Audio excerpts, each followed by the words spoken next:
Қадірлі отандастар, 15 маусым күні Қазақ күнтізбесінде ұлттық ұран күні болып белгіленген. Барлықтарыңызды осы Алаш ұраны күнімен шын жүректен құттықтаймыз. Алаш! Алаш! Алаш!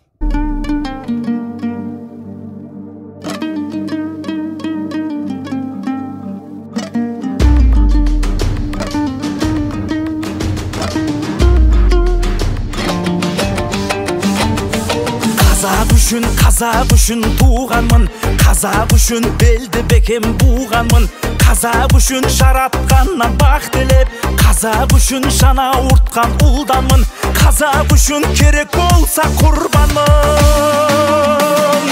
Қазақ үшін мың тіріліп мың өлем, қазақ үшін күн болып шығып нұр төгем, қазақ үшін аянбаймын ешқашан, бәріміздің парызымыз бұл деген.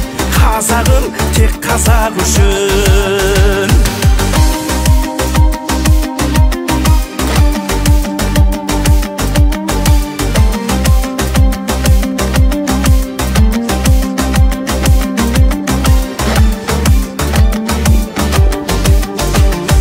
Қазақ үшін қорған болған бар асыл, қазақ үшін сен де солай аласұр, қазақ үшін көк байрақты қолға алып